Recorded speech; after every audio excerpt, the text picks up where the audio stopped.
Bon retour sur ma chaîne. Alors aujourd'hui, je voulais vous parler de la pédagogie du stage, car en effet, le stage s'inscrit donc dans le processus d'apprentissage professionnel, puisque la formation en soins infirmiers est caractérisée donc par l'alternance et qu'elle est axée donc sur le développement des compétences, en particulier à partir de situations cliniques. Et ces situations cliniques, eh ben, rien de tel que de les vivre en stage, hein, en vrai. Alors, avoir des connaissances en anatomie, physiologie, pathologie, sciences humaines, méthodo, etc., ne signifie pas forcément avoir appris. Parce que l'apprentissage dans le cadre d'un exercice professionnel n'a pas pour finalité l'acquisition de réflexes conditionnés, mais la finalité, c'est de maîtriser certaines données scientifiques qui nous aident à comprendre ce qui est en jeu dans les situations, problèmes qu'on utilise dans la formation. C'est-à-dire que ça nécessite une activité mentale pour agir en professionnel. En effet, en soins infirmiers, le domaine d'action, ce sont des personnes. Et bien entendu, dans ce cas-là, l'imprévisibilité est maximale. C'est sans arrêt différent. Nous sommes dans l'ordre de quelque chose d'unique, du particulier, de ce qui ne peut pas être reproduit. Alors, ça signifie, en termes de comportement, que nous sommes constamment en situation nouvelle. C'est pourquoi apprendre, c'est s'approprier des notions, des concepts, mais aussi des systèmes de pensée et de raisonnement qui permettent d'analyser les situations, problèmes rencontrés au cours de l'exercice infirmier et de les rendre intelligibles, compréhensibles en fait. Donc apprendre, c'est donc comprendre pour agir avec intelligence, c'est-à-dire de façon raisonnée en situation. C'est passer de l'intuition, c'est-à-dire de connaissance d'une perception non raisonnée à un raisonnement, c'est-à-dire un questionnement et à un lien entre les différentes informations. Alors cette transition intuition-raisonnement, elle s'effectue essentiellement en sollicitant trois domaines, le domaine cognitif, le domaine sensorimoteur et affectif, donc en interaction, c'est-à-dire inséparable.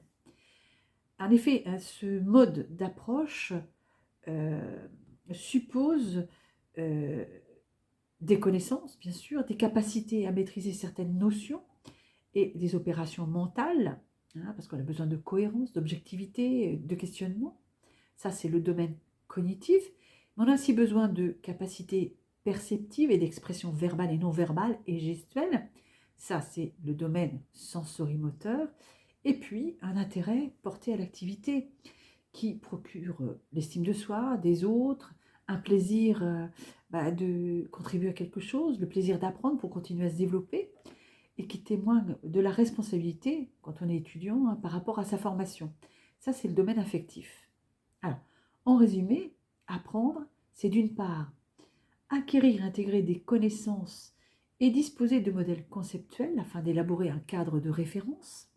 Et d'autre part, c'est acquérir une structure d'activité fondée sur la créativité, la connaissance, l'objectivité, la cohérence pour traiter de façon dynamique et scientifique des situations problèmes.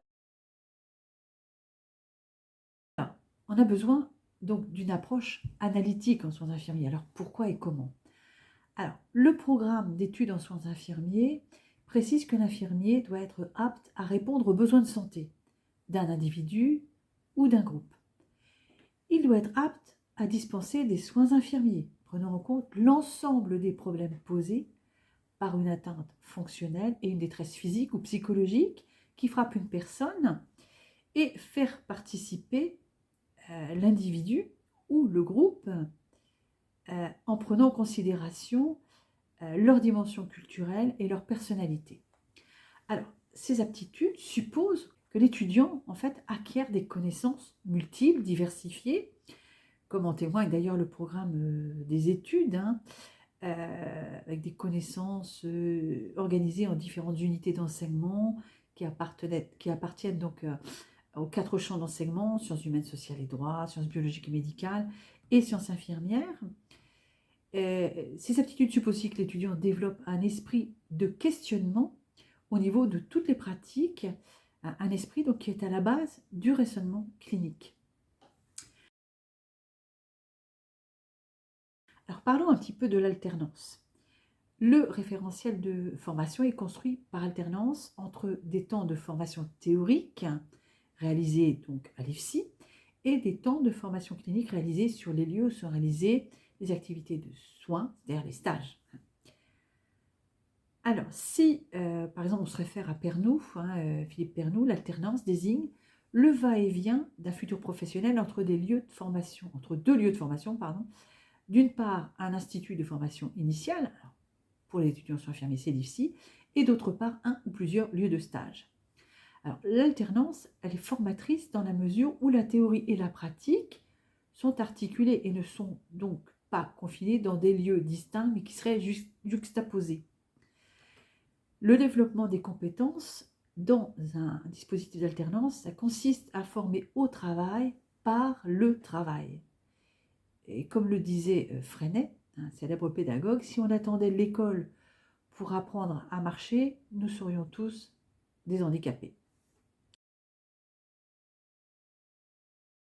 Alors, parlons un peu de la place du stage.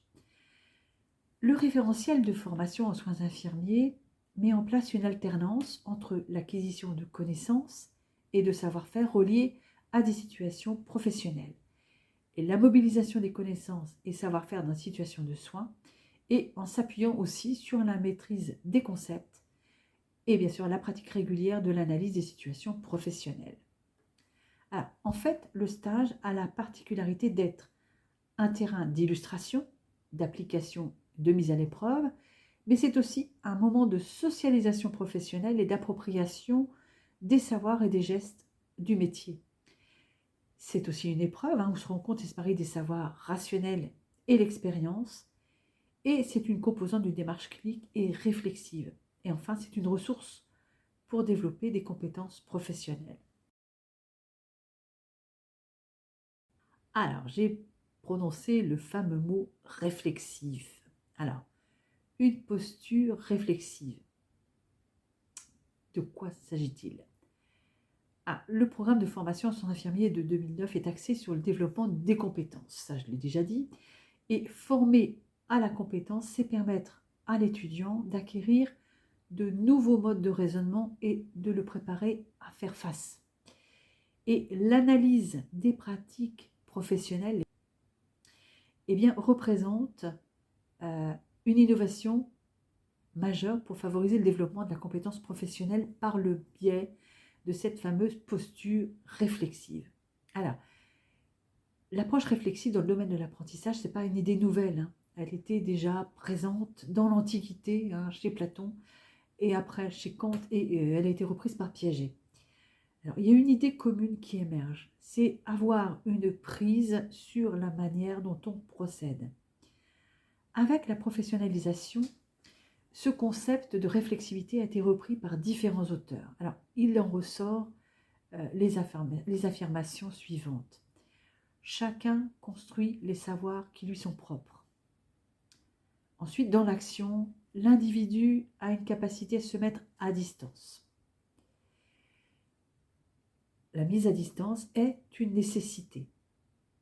Et la conceptualisation s'effectue dans et sur l'action, d'où l'importance de l'expérience pour devenir un acteur autonome capable d'affronter ultérieurement des situations identiques. Alors, dans le cadre de la formation, il importe donc d'aider l'étudiant à penser sa pensée, de la mener à faire et à se regarder faire, c'est-à-dire à se mettre à distance pour ne pas être le jouet de ses affects.